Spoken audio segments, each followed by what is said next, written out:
Bom, meus amigos, hoje eu vim falar sobre um assunto que normalmente eu não falo. A não ser em alguns vídeos que eu fiz aí a respeito de um pastor que andou falando algumas coisas aí, que aí eu falei um pouco sobre religião. Normalmente eu não falo sobre religião. Talvez as pessoas devem estar dizendo, mas como, Bruxo, eu assisti todos os teus vídeos e todos os teus vídeos falam sobre religião. Não, gente, não. Meus vídeos não falam sobre religião, a não ser esses que eu coloquei do pastor. Os meus vídeos falam sobre espiritualidade e religiosidade. E religião é algo bem diferente. Vamos colocar assim, para você ter uma ideia do que eu estou falando. No princípio, nos homens das cavernas, lá, bem nos primórdios da humanidade, o Bruxo fala em homens das cavernas e agora ferrou com a história do Adão e Eva. Bom, uma hora eu explico isso. Tá? Isso até está explicado num DVD que eu fiz, que era Lúcifer, a mão direita de Deus, e que eu retirei da internet. Tá? Mas vamos voltar aqui a informação que eu vou passar. Os homens das cavernas, os primeiros seres humanos, faziam adoração ao sol, né? Era um dos deuses deles, ao fogo. Mas você não pode dizer que estes homens tinham religião. Eles não tinham religião. Eles adoravam aquilo que eles consideravam um Deus. Eles eram religiosos. Mas ser religioso ou ser espiritualista, seguir um segmento espiritual, não doutrina, tirei a palavra doutrina. Quando vocês botam a palavra doutrina, quando a palavra doutrina entra, começa a religião. Tá? Sem doutrina, tirem a palavra doutrina, e aí vocês vão ter religiosidade e espiritualidade. Allan Kardec já avisava sobre isso. Religião não tem, a palavra religião não deveria ser usada para religiosidade nem para espiritualidade. Vocês vão encontrar muito por aí que a palavra religião quer dizer religar. Gente, esse termo religar realmente existe, o religare. Né? Isso foi forçado pelas religiões, principalmente pelas da judaico-cristã que pegaram e botaram essa tradução, ligaram essa palavra à palavra religare. Mas existe um outro termo, tá? Que era usado, que chamava-se, que é religere. Religere, que refere-se a culto, e essa deveria ser a palavra. Mas por que usaram essa tradução de forma a dizer que a palavra religião vem de religare, que vem de religar? Simples, porque a intenção dos religiosos, tá? Quando eu falo religiosos, falo da culpa das pessoas que criaram as religiões. É que se você não tiver uma religião, você não vai conseguir se religar a Deus. Tá? Então, por isso que eles fazem essa tradução. Uma boa ideia para entender isso é fazer um estudo sobre tradução e transliteração. Isso vou encontrar muito na Bíblia. Tá? Tradução e transliteração. Dê uma procurada, coloquem lá, coloquem no Google lá, Bíblia, tradução e transliteração. Vocês vão ver que existe uma manipulação na criação da Bíblia, quando se pega o original em grego, tá? O original em hebraico, a escritura, quando se pega a escritura hebraica e vai se passar primeiro para o grego, já se usa a tradução e a transliteração, ou seja, algumas palavras foram traduzidas e outras foram transliteradas. Tá? Estudem isso que vão ver que a coisa foi bem manipulada. Mas então assim, o que é esse trabalho? Esse trabalho é começar a mostrar para vocês que religião é uma coisa, religiosidade e espiritualidade é outra. Religião é quando se cria, foi criada uma doutrina. Não quer dizer que antes não existisse. Eu vou ilustrar isso de uma forma para que fique bem mais fácil de entender, usando uma religião como exemplo. E a religião que eu vou usar como exemplo é brasileira, que eu acho que é a mais nova, tá? Uma das mais novas. Então dá, porque como já existiam outras religiões, você vai ver como é que se molda uma religião, como é que ela acontece. Porque antes dela acontecer como religião, ela já existia. A espiritualidade e a religiosidade já existiam. Ela simplesmente é fundada como uma religião, e é a Umbanda. Tá? Por isso que quando a gente fala assim, ó, a Umbanda foi criada em 1908 pelo Zélio Fernandino de Moraes, as pessoas começam aquela história, mas a Umbanda já existia, porque o caboclo não sei aonde já se manifestava. Bom, manifestação quer dizer que fosse uma religião. Tá? Eu nunca neguei, por exemplo, que preto velhos baixassem em casas, ou em terreiras mesmo, mas não existia como religião. Religião oficial é 1908, a data foi comemorada 15 de novembro, mas a primeira sessão de Umbanda acontece no dia 16 de novembro de 1908, é um dia depois, o primeiro dia quando a entidade se manifesta. Eu vou fazer uma leitura a respeito disso, vou contar a história do Zélio Fernandino de Moraes, e depois nós vamos começar a passar, eu vou passar para outras religiões, tá? Eu vou começar com uma, para explicar para vocês, para que vocês tenham uma ideia da diferença entre religião, religiosidade e espiritualidade. Às vezes as pessoas me perguntam, Bruxo, eu quero seguir eu acompanho teu trabalho, vejo teus vídeos, leio os textos, que religião o senhor segue? Se eu fosse seguir a sua religião, que religião eu seguiria? É complicado. Eu sempre digo, eu não tenho religião, eu não sigo um dogma, não existe uma religião para mim não existe uma religião. O que existe é nós seres humanos, nos ligarmos ao sagrado, tá? E isso nós vamos tratar mais adiante, quando nós tratarmos da escolha do Deus Yahvé, ou Javé, quando é que Javé se torna o Deus dos judeus e não dos hebreus, tá? Ele se torna o Deus dos hebreus, dos judeus para trás, tá? Não de Moisés para frente. Isso eu vou deixar bem claro, vou explicar para vocês, mas vou dar uma dica. A escrita hebraica mais antiga é de mil anos antes de Cristo. Não existe, não se achou escrita, tá? Não se achou o alfabeto judaico antes disso. Tudo que se achou é de 1000 anos antes de Cristo para cá, tá bom? Então, quer dizer, no tempo de Moisés, não existia a escrita judaica, a escrita hebraica. Ele não teria como escrever o Pentateuco. Ah, Bruxo, mas ele estudou. Não esqueça que Moisés foi criado nas cortes egípcias. Sim, com certeza foi criado nas cortes egípcias. Mas ele foi criado como filho de egípcio. Ele aprendeu a escrever e a ler, mas aprendeu a escrita egípcia, não a judaica. A judaica era dos escravos e nem existia, tá? Não existia no tempo do Egito, da escravidão no Egito, não existia a escrita judaica ainda, não existiam os livros, tá? As escrituras ainda não haviam sido escritas. Eu vou depois mostrar que as escrituras foram escritas na época do rei Salomão, do rei Davi, que é 1000 anos antes de Jesus, tá bom? E até por lógica, né, gente, usar que Moisés sabia escrever, ler e escrever, porque ele foi criado na corte egípcia.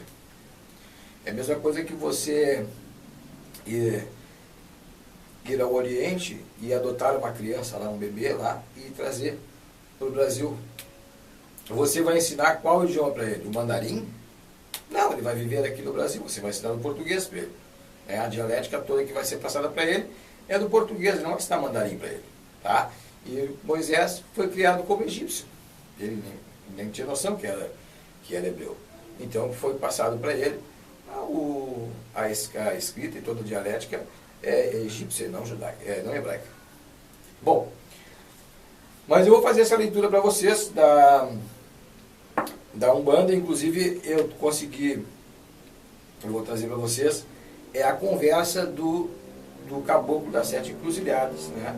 Incorporado no Zélio Fernandino de Moraes, de toda a reunião que houve, que vocês pegam aí na internet, tem 2, 3 palavras que o Caboclo falou, não é bem assim, a conversa foi longa, e eu vou passar toda a história para vocês, tá bom? Então isso eu vou fazer uma leitura, porque eu não tenho como saber a conversa dele decora, tá bom, gente?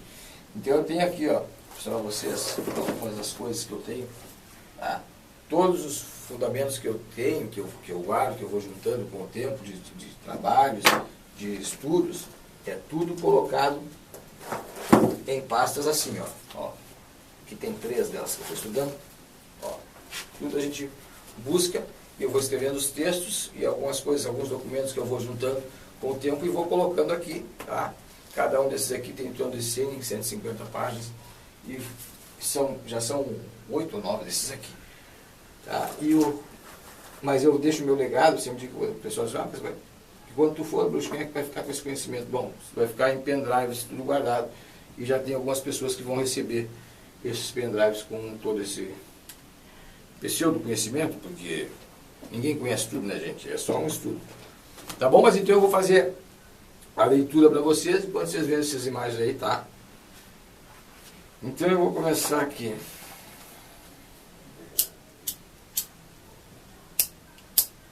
Vamos aqui escolher aqui.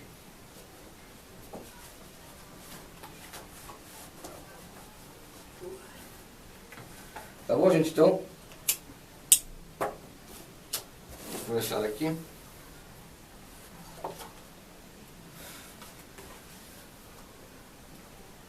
A origem da Umbanda, tá? A primeira manifestação de Umbanda com registro histórico, tá? E aperta sempre atenção nesse detalhe, registro histórico, tá bom, gente? É a do Caboclo das Sete Encruzilhadas em seu médium Zélio Fernandino de Moraes.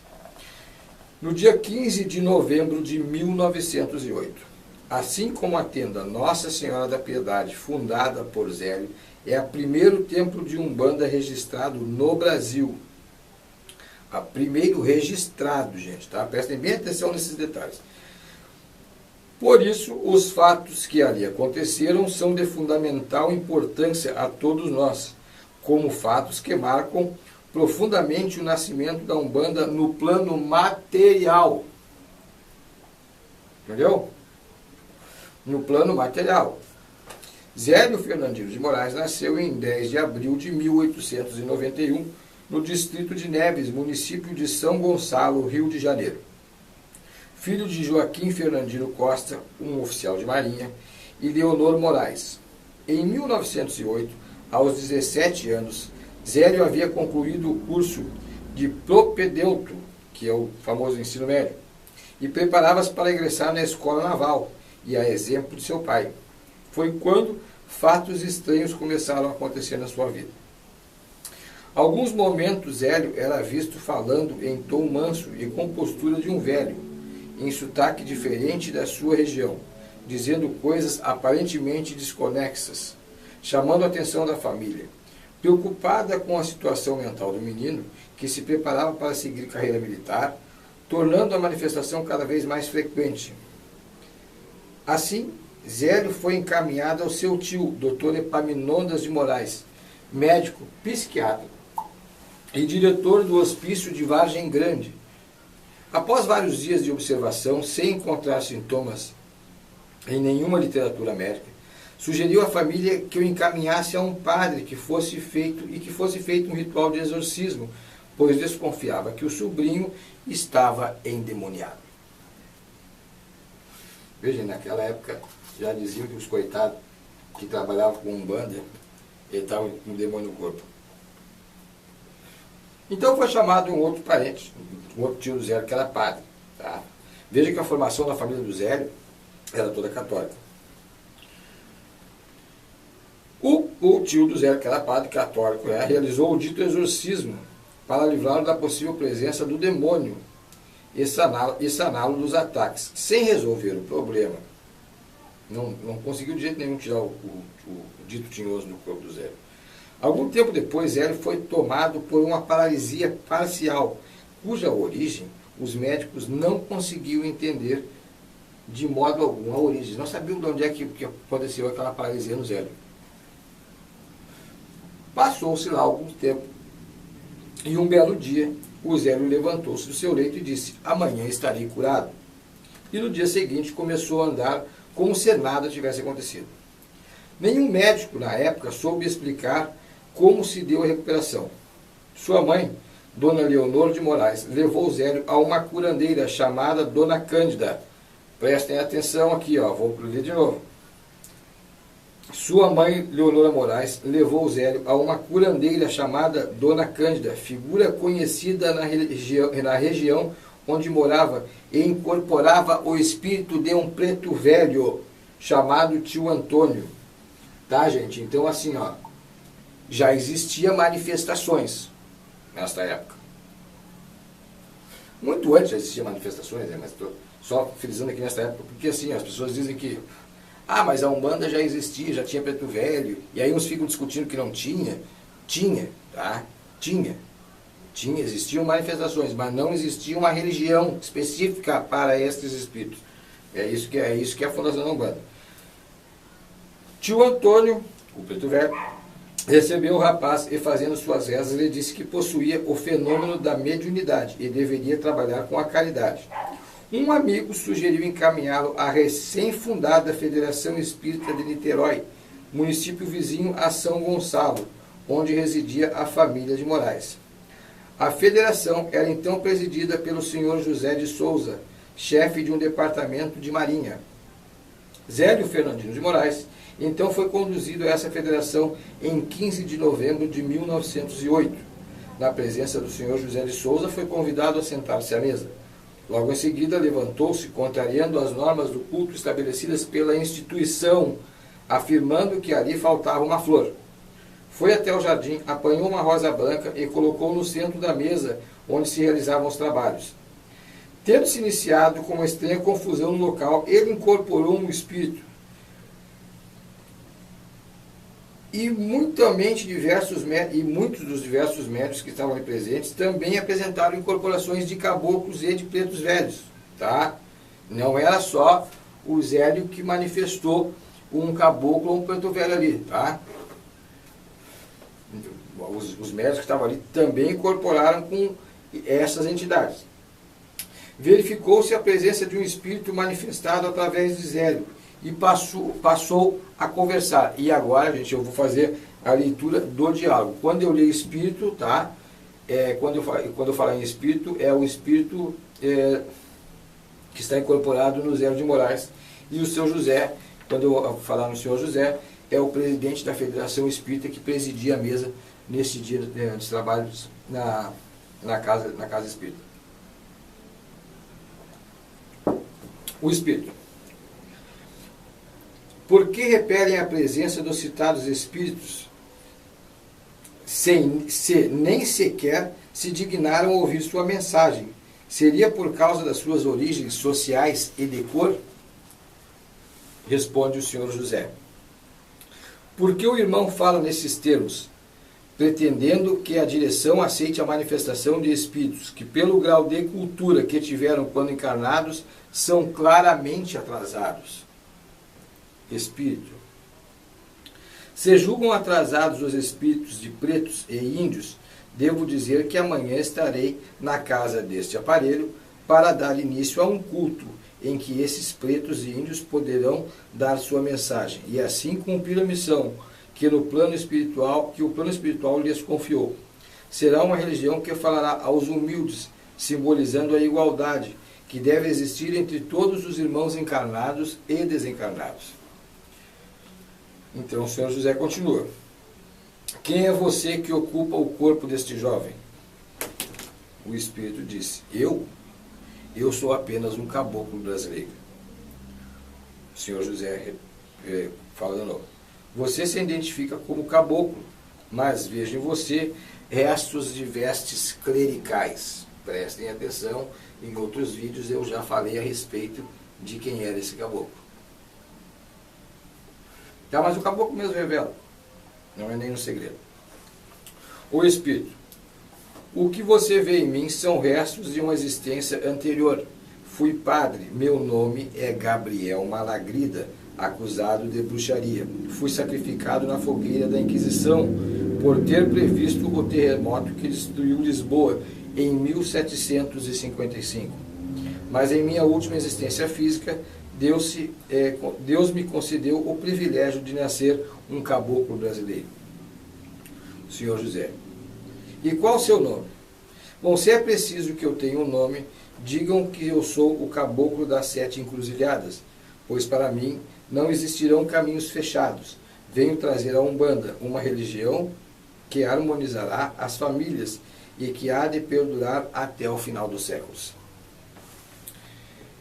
E no desenrolar da conversa, gente, o senhor José pergunta ainda se não existem religiões suficientes, fazendo inclusive menção ao espiritismo, que era a doutrina da casa. A casa onde eles estavam manifestando era espírita. Então o espírito, o caboclo da 7 encruzilhadas, diz: Deus, em sua infinita bondade, estabeleceu na morte o grande nivelador universal. Rico ou pobre, poderoso ou humilde, todos se tornarão iguais na morte. Mas vocês, homens preconceituosos, não contentes em estabelecer a diferença entre os vivos, procuram levar essas mesmas diferenças até mesmo além das barreiras da morte. Porque não podem nos visitar esses humildes trabalhadores do espaço, se apesar de não terem sido importantes na Terra, também trazem importantes mensagens do além. Por que não os caboclos e pretos velhos? Acaso não eram também filhos do mesmo Deus? Amanhã, na casa onde meu aparelho mora, haverá uma mesa posta e toda e qualquer entidade que queira ou precise se manifestar, independente daquilo que tenha sido em vida, todos serão ouvidos. Nós aprenderemos com aqueles espíritos que souberem mais, ensinaremos aqueles que souberem menos, e a ninguém viraremos as costas, a nenhum diremos não, pois esta é a vontade do Pai. O Senhor José. E que nome dará a esta sua igreja? O Espírito. O Espírito disse: Tenda Nossa Senhora da Piedade, pois da mesma forma que Maria ampara nos braços o Filho querido, também serão amparados os que socorrem a nossa tenda. Senhor José. Julga o irmão que alguém assistirá a esse culto? Então o Espírito responde: Colocarei uma condessa em cada colina que atuará como porta-voz, anunciando o culto que amanhã iniciarei. Em outros vídeos eu vou colocar uma ressalva aqui, eu até vou marcar aqui. Quando ele fala, colocarei uma condessa, tá, em cada colina. Para você saber por que ele fala dessa forma. No dia seguinte, na rua Floriano Peixoto 30, Neves, São Gonçalo, próximo às 20 horas, estavam presentes os membros da Federação Espíritas, parentes, amigos, vizinhos e uma multidão de desconhecidos e curiosos. Pontualmente às 20 horas, o caboclo das 7 encruzilhadas incorporou e com essas palavras iniciou o culto. Palavras do dia de fundação da Umbanda, dia 16 de novembro de 1908. Vim para fundar a Umbanda no Brasil. Aqui se inicia um novo culto em que os espíritos de pretos velhos africanos e índios nativos de nossa terra poderão trabalhar em benefício de seus irmãos encarnados. Qualquer que seja a cor, raça, credo ou posição social, a prática da caridade no sentido fraterno será característica principal deste culto. Bom, gente, após trabalhar fazendo previsões para paralíticos, deu passe, ensinou um pouco de doutrina e responder em latim e alemão a perguntas de sacerdotes presentes, informou que deveria se retirar, pois outra entidade precisava se manifestar. Após a subida, o caboclo deixou o corpo e uma entidade conhecida como Preto Velho chegou. Saindo da mesa, a entidade se dirigiu a um canto da sala onde permaneceu agachado. Sendo questionado por que não ficaria na mesa, o Preto Velho respondeu: Nego não senta, senhor. Nego fica aqui mesmo. Isso, senhor, é coisa de branco e negro deve respeitar. Após a insistência, ainda completou: Não carece preocupar, não. negro fica no toco, que é o lugar de negro. E assim continuou dizendo outras coisas, demonstrando simplicidade, humildade e mansidão, daquele que, trazendo o estereótipo de um preto velho, se identificava com o pai Antônio. Logo cativou todos com seu jeito e ainda perguntaram se ele aceitava algum agrado, o que ele respondeu: minha cachimba, nego quer pito, que deixou no toco, manda mureque buscar. Surgiu então o primeiro ponto de Umbanda. Todos ficaram perplexos, estavam presenciando a solicitação do primeiro elemento de material de trabalho dentro da Umbanda. Na semana seguinte, trouxeram cachimbos que sobraram diante da necessidade de apenas um para o pai Antônio. Assim, o cachimbo foi instituído na linha de Preto Velho, sendo também a primeira entidade a pedir uma guia de trabalho, até hoje usadas pelos membros da tenda carinhosamente chamada de guia de pai Antônio.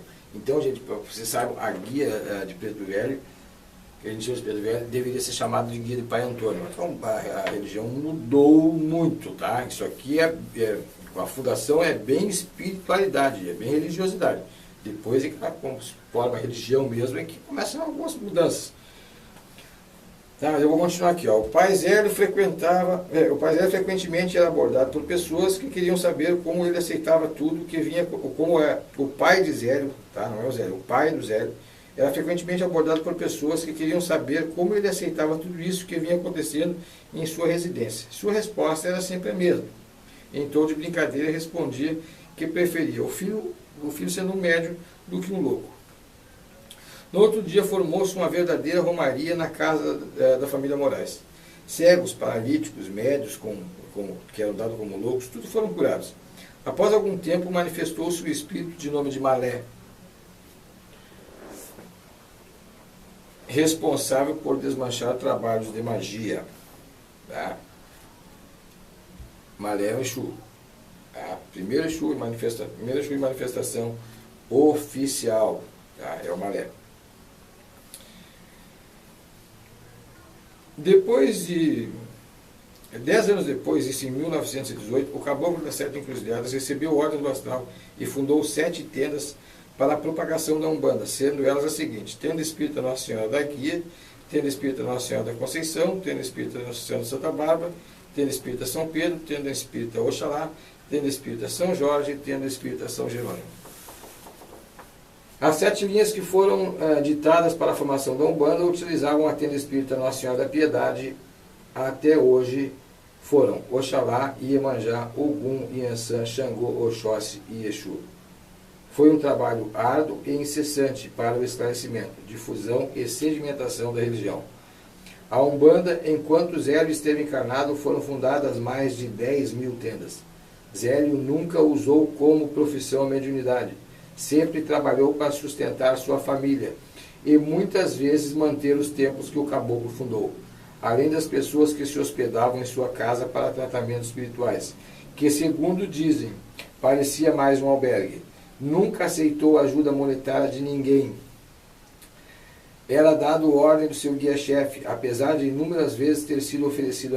Eu vou mostrar a vocês que a escrita hebraica tem 1000 anos, começa 1000 anos antes de Cristo, então não teria como Moisés ter escrito. E vocês vão entender aí por que Davi escolhe Javé como sendo o Deus único. Tá? Existiam vários deuses na criação. E também vou mostrar essa passagem. Também existe a palavra lá que é Elohim, né, que alguns estudiosos, pseudo-estudiosos, vão dizer que a palavra Elohim quer dizer Deus e não deuses. Porque eles vão dizer que a palavra Elohim não tem plural. É como óculos, né? Óculos. Um óculos, 20 óculos, 30 óculos, 1000 óculos, a palavra é sempre a mesma. E eles querem provar que a palavra Elohim quer dizer Deus e não Deus. Na verdade, nem Deus a palavra quer dizer. A gente faz essa tradução para ficar mais fácil de entender. Na verdade, quer dizer Senhor. A palavra El, né? El quer dizer Senhor. E a palavra Elohim quer dizer senhores. Eu não vou me alongar aqui, porque esse vídeo já está muito longo. Tá? Eu faço, em outro trabalho eu comento a respeito disso. Tá bom? Um abraço a todos vocês.